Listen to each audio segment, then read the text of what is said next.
It's a good day to brew, baby. What is up, YouTube? It's your boy Millsy, back with Hometown Commander, and we are back for another episode of Millsy Brews, the show where I brew my version 1.0 deck list of the Commander in front of us on my quest to out-brew your favorite Magic channel.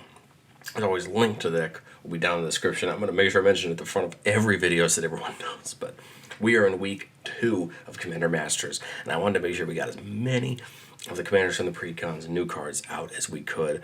You guys voted on the poll. We did the Eldrazi deck last week, and you warmed my hearts with your choice that you wanted to see second, because this is my favorite of the 4 precons, and that's Enduring Enchantments, helmed up by Anikthea, Hand of Erebos. Erebos, of course, a god from Theros, a black-aligned god, so it's cool to see an Abzan Enchantress commander, and we'll talk more about my love for Enchantress as we go through the video, but she is a 2-white black-green 4/4 demigod. It could be slightly important, depending on what cards you choose to play. It has Menace, and it says other enchantment creatures you control have Menace. That is important, so every enchantment creature we control has Menace. That's important. Whenever it enters the battlefield or attacks, we exile up to 1 target non-aura enchantment card from our graveyard. We create a token that's a copy of that card, except it's a 3/3 black zombie in addition to its other types. There's a lot of text on the card, but there's 2 things my mind goes to immediately. All of our enchantment creatures having Menace, so can't be blocked except by 2 or more creatures. And whenever any ETBs are attacks, we can exile a non-aura enchantment from our graveyard, get a copy of it, except it's a creature. And that could be important depending on what we choose. So non-aura, so obviously we can't target auras, we can target a lot of things. Now this deck is an upgrade of the precon, or my attempt to upgrade the precon. I tried my best to not inject a ton of money into the deck. A lot of the value of the deck, some of the value from this deck, to be 100% honest, is in the precon. It's a very good precon. There's a lot of really great new cards. But what I wanted to try to do was do a better job at giving you guys some more, not necessarily I would call them budget, but trying to create decks that do not need flashy staples and other things to function. And I think Anikthea is one of them, but the benefit that this deck gets is that we got a lot of great enchantment staples in the precon, so you don't need them. Let's go. If you watched my Narcy video on Wednesday, you'll notice that this mana base is very similar to the mana base that we looked at on Wednesday. Again, I think if I had any one upgrade to this deck, it would be pulling out the Snarl and the Fortified Village, putting in some Shocklands, putting in some fetches, putting in the Triome. I think it would help the deck a ton on consistency, but again, I think the deck will still run really well with these. I love the Pain Lands, they're going to help. We have so many ways in Enchantress decks to gain life, so we're going to make up for it. I added in the check lands since we have a lot of basics. Check lands will allow it to come in untapped if we control in this one, in either of the 2 types of lands, which should be pretty easy. And then I put in the Innistrad lands. I like them. I think they're efficient for what they do. They're getting more and more expensive because obviously people see the value in them. But I really do like them, and I think they're really good lands for most 2-color or 3-color decks. And the great part is they're not as coveted right now as Shocklands, although I feel like they may end up being that way. We could have also run the Commander lands, the one that come in tapped if you control 2, or tapped in, unless you have 2 or more opponents. But I wanted to try to keep the basics here to see if we can play around with that at all. But again, you could take out 3 basics, put in those 3 Commander lands. In this case, it would be Bountiful Promenade, Vault of Champions, and Undergrowth Stadium, 2 of those being, I believe, just got reprints. But yeah, so again, that's the choice there if you want to do that. But again, I like the mana base. This is just a step up from what was in the precon. Getting up into the enchantments, and let's be honest, this is a lot of our deck, right? We're playing an Enchantress deck. Enchantments matter.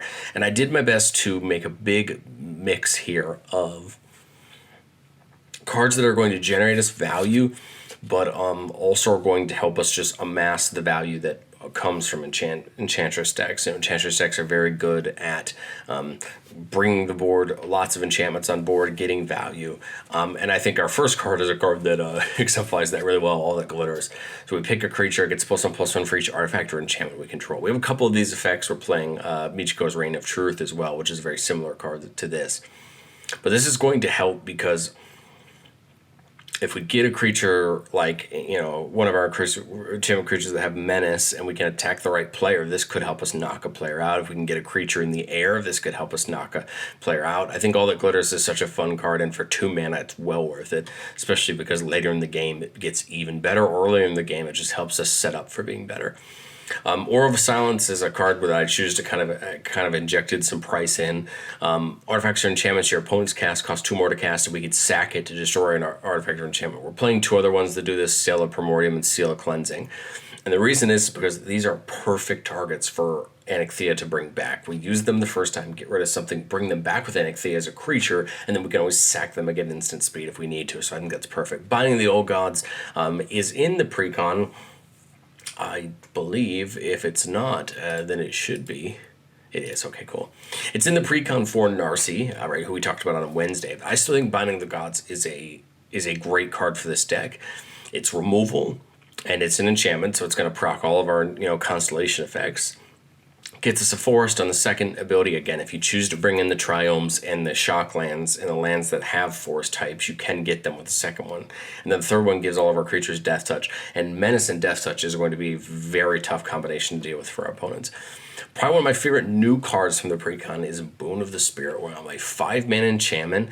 Now, I think the gold standard for most of our decks for 5-mana enchantments in the past have been Mirari's Wake and Sigil the Empty Throne. But I think Boon does a better job because it says when it comes in or another enchantment enters the battlefield, not the constellation, not even on cast. This is just an ETB. You put a blessing counter on it, and the creatures you control get +1/+1 for each blessing counter on Boon of the Spirit Realm. This can take a lot of the tokens that we're making through Anikthea or other effects and make them really big, really quickly. Enchantment decks tend to be very good at getting lots of mana or getting lots of cards, drawing a lot of cards. And so I like Boon. I think this is a card that can do a lot of fun. And to me, it reminds me of Sigil Empty Throne and Mirari's Wake as these big 5-mana enchantments that can just take over the game and help you out.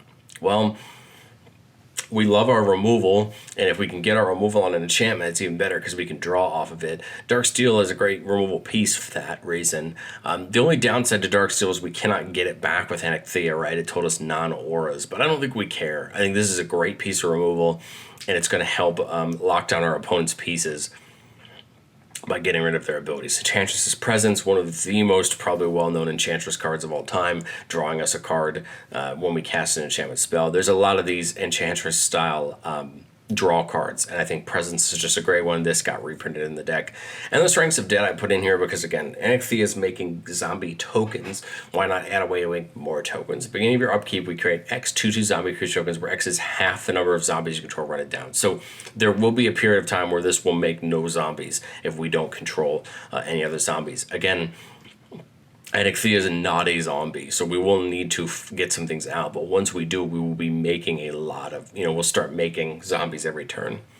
Feldar Retreat seems like a great card in a deck like this. Every land that comes in either gets us a 2/2 token or a +1/+1 counter on each of our creatures, and they get Vigilance. This is great if Anikthea is out, because then our creatures have Vigilance and Menace. And so not only they can attack, but then they're back and ready to block. Fertile Ground. Fertile Ground and Wild Growth are 2 cards that I love in green Enchantress decks because it allows you to ramp while playing an enchantment. Again, you can draw off your Enchantress style effects, but you also get to hopefully ramp a little bit or tap your lands for more mana. Ghostly Prison just feels right. I know this is a card that some people don't like. Some people think it's a little bit too low level. The people at high level tables don't care about cards like this, and that's fine. I just think Ghostly Prison does a really good job. It stops your opponents from playing things and attacking. If they want to attack, they have to pay for the privilege. And we're not just playing Ghostly Prison, we're playing Sphere of Safety as well, which does the same thing but worse. It says creatures can't attack you or planeswalkers you control unless their controller pays X for each of those creatures, where X is the number of enchantments you control. Now, we have to remember in the back of our head when we're playing effects like this that the Sphere of Safety and the Ghostly Prison will only affect creatures that declare an attack against us. If our opponent has any way to cheating creatures tapped and attacking, they will not have to pay for it. So that's the only downside to Ghostly Prison and Sphere of Safety. Hopefully, they just allow us to be harder to hit. Glorious Anthem, giving all of our creatures a flat +1/+1.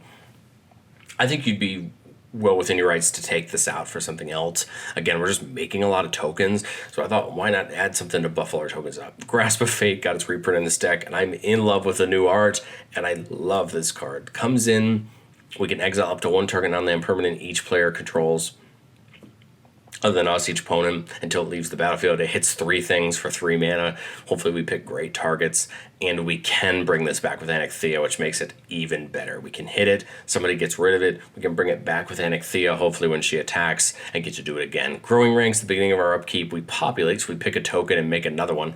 This is great, because if we bring the right things back with Anikthea, Growing Rights can just give them more of them. If we bring back a Seal Cleansing, or Aura Silence, or these seals that we sack, well, now every turn we're getting another one that we can just use at instant speed to get rid of something. So I love Growing Rights for that reason. Hallowed Haunting, we talked about it in Narcy. We're going to talk it again. This is one of my favorite enchantments to add to this deck, because I think if you let Hallowed Haunting go off, this card can win you a game. Its first ability says, as long as you control 7 or more enchantments, creatures you control have flying and vigilance. Not enchantment creatures you control have flying and vigilance. All creatures we control have flying and vigilance. This is great because it's going to help us start hitting hard on our opponents. And then it says whenever we cast an enchantment spell, we make a cleric creature token with this creature's power and toughness equal to the number of enchantments, equal to the number of spirits you control. So we're basically making more and more spirits that get bigger for the amount of spirits we have. And this is great because then, the first one we're making 1, the second time we're making 2, another one, but now they're both 2s. And as you can see, they get better and better as time goes on. And then once they get in the air, they're just going to be tough to deal with. Historian's Boon gets us a 1/1 every time it or another non-token enchantment enters the battlefield, and then we do have a Saga ability on the bottom. That mainly works better for a deck like Narcy. We do have a couple Sagas in here, but this is mainly in here for those tokens. We're playing Intangible Virtue because we have tokens coming around, so why not give them +1/+1 in Vigilance? Again, if they can attack and block, they are twice as good for us. Chemist Transformation, another piece of this removal on an aura. And we get to draw a card when it comes in, turns that creature into a 3/3 elk with no abilities, and hopefully we can lock down our opponent's commander or their really important piece. Michiko's another card that I absolutely love in enchantment decks. +1/+1 until end of turn for each artifact or enchantment you control to a target creature. And then on 3 it flips, and it flips into a creature that gets +1/+1 for each artifact or enchantment you control. So it just gets big, it makes a thing big, and then it flips and becomes big, hopefully. I love it, and again, with Anikthea out, it will get Menace. Barari's Wake, so glad this got reprinted in the deck. I love this card. This is one of my favorite enchantments to put in Enchantress decks because you get the flash +1/+1 for all your creatures, but now you're doubling up on any mana that you make. And that's also great as well, because then you can play more things, get more triggers, draw more cards. Mirai's Wake's always great. Oubliette is, in my opinion, my favorite of these banishing light style effects, because you don't just exile the thing that you target, you phase it out. And the difference is, if I take someone's commander and I put a banishing light on it, they can just put it back in the command zone. But with Oubliette, it's phased out, and they actually have to deal with Oubliette. They can't just put their commander back in the command zone. It's just phased out, and they have to get it back. It's also great because it can hit, of course, not someone's commander, but it's probably the best on someone's commander, because it locks their commander down and they have to deal with it. We talked about the seals. Seals is empty throw. Whenever we cast an enchantment spell, we get a 4/4 token. That's great because, again, we have all these other ways to make our tokens better. We talked about Sphere of Safety. Starfield of Nyx saw a reprint in the precon. And I love Starfield of Nyx. I just have to give a warning every time we look at Starfield of Nyx. So it's at the beginning of your upkeep, you may return target enchantment card from your graveyard to the battlefield. That is great. We can bring auras back. And remember, when auras come back to the battlefield from anywhere else, you get to attach it to something, and you do not have to factor in hexproof, you don't have to factor in shroud, you don't have to factor in any of that. You can just pick a target and it attaches. It's a dumb rule, it's an interesting rule, but the rule exists. Okay. The second part of Starfield of Nyx is what we need to talk about, and we need to be really careful with. It's as long as you control 5 or more enchantments, each other non-aura enchantment you control is a creature in addition to its other types and has base power and toughness equal to its mana value. We need to be really careful with this card. You would think this is great, right? Because all of our creatures now have menace with Anikthea, and that's great. But the problem is this then puts all of our enchantments at risk to get board wiped. So Starfield of Nyx is a card that we have to be very careful with. I like Starfield of Nyx as a finisher. You put it down on a turn. all your enchantments that didn't come down that turn are going to be able to attack, swing in, and hurt your opponents.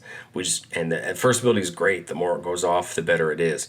We just have to be really, really, really careful when we choose to use this and how we choose to use it. And if we use it right, this can punish our opponents. But if we use it wrong, it can definitely hurt us. Sterling Grove, one of the best enchantment cards there is for an Enchantress deck.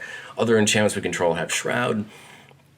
So no one can target them, but if we need to target one of our enchantments or we want to use it for some value, sack it to go get an enchantment and put it on top, kind of a mini Enlightened Tutor.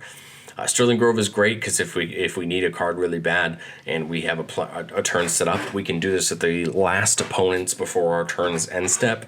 Do it, put it on top, draw it, and now we can target our things again and have good. Restoration of Ganjo just felt right for a deck like this, especially since we're playing the basic planes. We can go get them. The 2-1 lets us bring maybe a cheap enchantment back, or it just gets us a land back from our graveyard. And then at 3, it flips over into Architect of Restoration. It's an enchantment creature, so it'll get Menace as well as Vigilance. And then whenever it attacks or blocks, we get a 1-1. And it is a spirit, so it does play with Hallowed Haunting. As well as another card we'll talk about as far as a creature goes. And then Wild Growth we talked about with Fertile Ground, giving us some of that ramp. You'll notice that if you watched the Narcy video on Wednesday, this snapshot of spells looks very similar. And that's because we want that enchantment removal, and removal on enchantments, because we can bring them potentially back with Anikthea, but also we get the benefits from casting them. But we still want some ramp. We're playing the Extinguish All Hope to destroy all non-enchantment creatures. This could potentially be a one-sided board wipe, depending on what we have out on the board. Resurgent Belief is our way to try to get enchantments back from the graveyard back to the battlefield, if need be. There's plenty of spells that do this. I just like Resurgent Belief because it's a little bit cheaper, and you can try to plan around the Suspend, potentially. It's a wonky card, but I like it because it's cheap, 2 mana. And if you know things are coming back in 2 turns, you can try to set it up. Yes, you're basically telling your opponents, I'm getting all of it back in 2 turns. But I mean, the good cards that do this are very expensive. So I think Resurgent Belief is very good for what we're trying to do. Anguished Unmaking, Assassin's Trophy, and Beast Within, and Swords are removal spells as far as instants go. Anguish can hit any non-land permanent. Assassin's Trophy and Beast Trophy can hit, and Beast Within can hit any permanent, although more often than not, we're choosing non-land permanents. Swords for any creature. This is going to help us with removal if we need to do it at instant speed. And then Heroic Intervention to protect our board if need be. Getting up into the creatures, I had a really fun time picking out creatures for this deck because the precon adds a couple new great creatures, and we'll talk about those. But then I got to take advantage of the fact that we're giving all of our enchantment creatures Menace. And there's also just so many great enchantment creatures. So I wanted to put in as many enchantment creatures as I could, because then we got the benefit of Menace for them. But also we got the casting triggers and things like that. So we'll go through all of our creatures here. First off, we have Weaver of Harmony. Other enchantment creatures you control get +1/+1. And it says for a green and tap, we can copy target activated ability or triggered ability you control from an enchantment source. You may choose new targets for the copy. The cool part about this is that we could target our command. We could double up on our commander's ability if we wanted to every turn. But there's a lot of other enchantments in our deck that have great abilities. So the cool part is we can target it and double it. We could double the boon. We could double Sigil the Empty Throne. We could double a lot of other things and get another copy of it again. We cannot target mana abilities. It can only be triggered or activated abilities, which again, we can still have good fun with. I like Weaver of Harmony. It's a cheap card, and it does a lot for what it is. Verdant Enchantress, this got a reprint in the deck, and that's great because this card was up there for a while. Whenever you cast an enchantment spell, you may draw a card. This is where the nickname Enchantress comes from. This is what all enchantment decks are generally trying to do. Give cards down that draw you cards when you play more enchantments and just fill your hand up and keep the train rolling. And one of the best cards that does that, and a great commander in her own right, is Sithis Harvest Hand, who got a reprint in the deck. Whenever you cast an enchantment, you gain life and draw a card. I'm so happy she was in the precon because I feel like she does exactly what the what an enchantress wants to do, and helps us out so much in the process. The Test Enchantment, another great enchantress staple whenever an enchantment enters the battlefield under your control, so it doesn't even have to be cast. This is just any time it comes in. That's why Constellation is so good, because for Anikthea's ability, it's coming in as a token, but it's going to still trigger Constellation. We put a counter on it and draw a card. Satyr Enchanter, very similar. Whenever we cast an enchantment, we draw a card. Sanctum Weaver, one of my favorite cards for enchantment decks. Taps for X mana of any one color, where X is the number of enchantments you control. Build up a big board, tap for lots of mana that can either let us play more things or activate abilities or do a lot of fun things. Undo Spirit Dancer, a new card from the precon. I think this card is really fun because it can open up a lot of fun interactions. And it says whenever an enchantment enters battlefield under your control, you may create a token that's a copy of it. Do this only once per turn. So we get to pick what time we want to do it. But man, depending on what comes in, we could pick the thing that Anikthea copied and make another copy of it. We could pick another enchantment that's come in that turn and make another copy of it. Obviously, we want to make sure it's non-legendary so we can keep it. But I like Spirit Dancer. No, it's not an enchantment, which I think is the only downside to the card. But I don't think we mind it because it's basically a doubling. It's one of those doubling season Annoy Procession type things for us because it's just giving us more. Now, I'm not playing Annoy Procession or doubling season because I wanted to try to keep the cost on this deck down to give us a fun spot to kind of come up to as far as an upgrade goes. But if you wanted to go a little bit more high-powered, you could put in that Annoyed Procession, that doubling season, and start making more and more tokens with Anikthea if you want to. The reason I like Spirit Dancer is because it doesn't just synergize with Anikthea, it actually is going to synergize with almost the whole deck and just doubling up on these enchantments. Hopefully we're playing every turn and getting more value, doubling the sigils, doubling the Mirari's Wakes, that kind of thing. Nyxborn Behemoth is certainly a fun card. This is from the new set. It reminds me a lot of Galta. It says this spell costs X less to cast, where X is the total mana value of non-creature enchantments you control. Hopefully that's going to be a lot. It has Trample. For 2 mana, we can sack another enchantment to give it indestructible. I like this because obviously it's going to have Menace with Anikthea out. We can sack one of our enchantment tokens or another enchantment we have to just give it indestructible, hopefully keep it from dying in combat. But it's just going to be a big beater that our opponents have to deal with. We're throwing in one of our Theros gods in Nylea, God of the Hunt, mainly just because of its third ability there. It says other creatures you control have Trample. So now with this out and Anikthea out, we could potentially give Menace and Trample to all of our creatures, which is going to get harder for our opponents to deal with. We can do a little bit of buffing, and she has Indestructible, which is great because when she becomes a creature, she's just going to be a great attacker. But again, Trample is going to be important if we're buffing all of our creatures. Narcy, the commander we talked about on Wednesday, says whenever we sacrifice an enchantment, we draw a card, and then whenever the final chapter of ability of a saga you control resolves, each opponent loses X life, and we gain X life, where X is that saga's mana value. We're not doing a ton with Narcy in this deck. The big thing Narcy in here is for the sacrificing enchantments, because we do actually have a few that we want to sacrifice to do different effects. So we care about drawing the cards. Narcy could probably honestly come out. We could put a different creature in. I just wanted to keep her in the deck, represent that she was in the deck, and show you that there's room to upgrade it, but I, did it to a certain degree. Catilda, one of my favorite cards I've added here, pairs very well with Hallowed Haunting, but it says its power and toughness is equal to the number of permanents that you control that are spirits or enchantments. You can see that's where that Hallowed Haunting comes in. But again, Catilda's going to be big because we're going to have a ton of enchantments, and if she ever goes to the graveyard, we can disturb her back as an aura that we can put on a creature, giving it +X, flying and lifelink, where X is the number of spirits or enchantments. So we can make something pretty big, and we put it in the air, which makes it even better. And the good part about being in the air is, if we're playing someone that only has one flyer, well, hopefully now Anikthea is giving that creature menace, so now it can't just, and it could be even better. Jukai Naturalist, reducing all of our enchantments by 1. It has lifelink and it's an enchantment creature, so it could potentially be a good spot to buff up, give it menace, that kind of thing. Heliod, God of the Sun, is a card that I'm so excited got reprinted in this deck, and I feel like it finally fits this really well. I've been looking for a deck to put this in for so long, and this feels like the deck. Other creatures you control have Vigilance. That's great. Just gives our whole board Vigilance. And then for 4 mana, we can make an enchantment creature token, which again is going to get Menace from from Anikthea. That's great for Hollow Haunting because it gives us more enchantments. I think Heliod finally feels right in this deck. This is the Heliod for this deck, and we finally get to take good advantage of it, and I love it. Grim Guardian didn't get a reprint in the deck, but I think it feels right here. Whenever another enchantment enters the battlefield under control, each opponent loses a life. We can start pinging our opponents out a little bit for playing enchantments. This pairs really well with something like Heliod. If we had enough mana, we could just, start nuking the board. Eidolon of Countless Battles is a kind of interesting card. I threw this in there because I think it could be pretty fun depending on what you do with it. If you play it for its own, so it says it and enchanted creatures. For 4 mana, we can play this as an aura on another creature, or we can just bring this back, or we can just play it as a creature. But either way, it or the creature it's bestowing get +1/+1 for each creature you control and +1/+1 for each aura you control.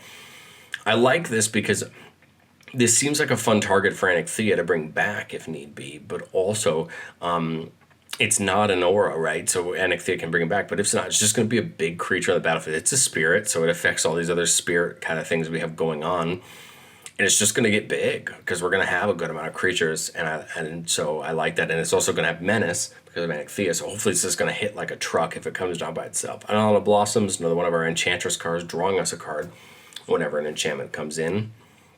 Dryad got its reprint in the deck, and I'm very happy. This card was getting pretty expensive.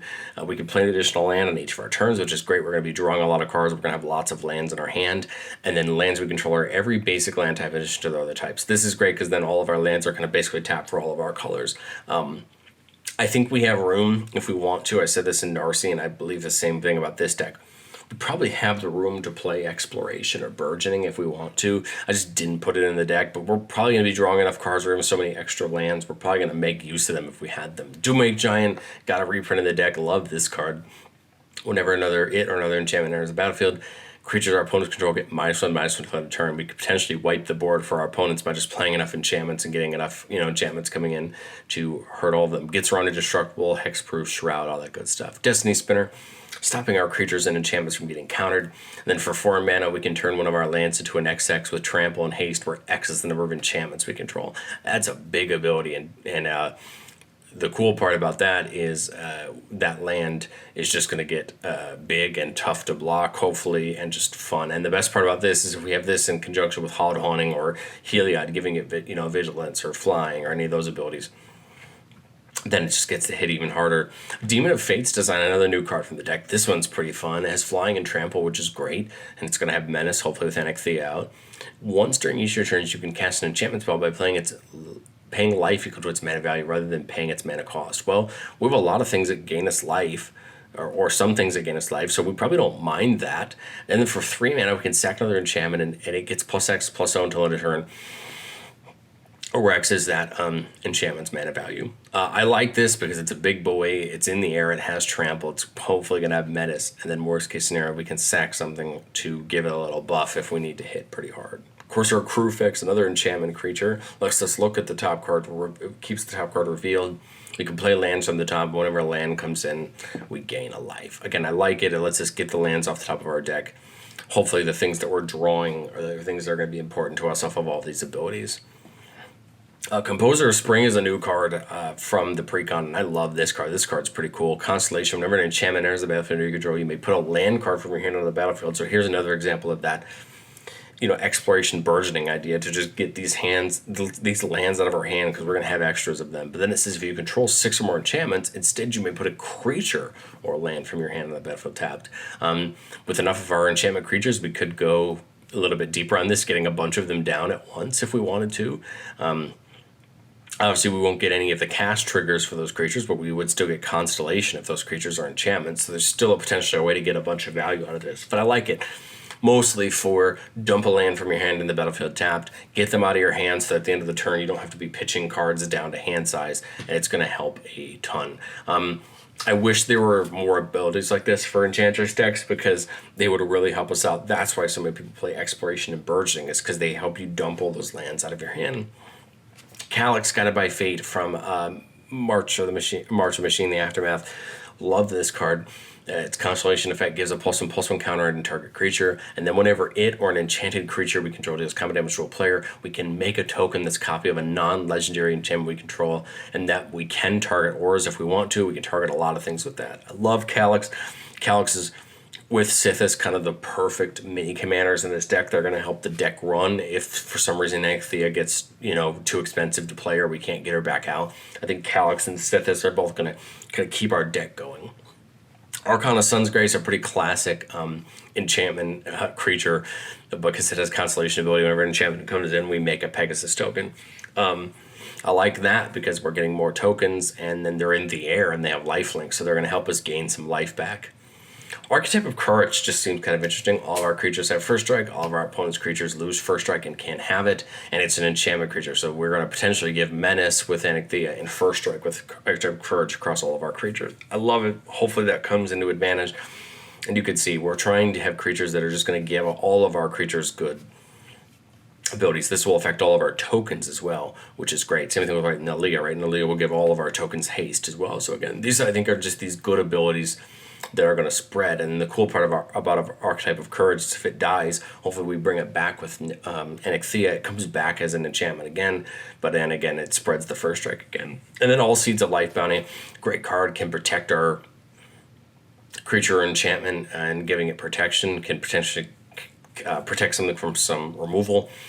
And it has lifelink, so it's not a bad thing to buff up if need be. But what do you guys think of Anikthea? Down in the comments, my upgrade. I think this is a really fun idea for a deck.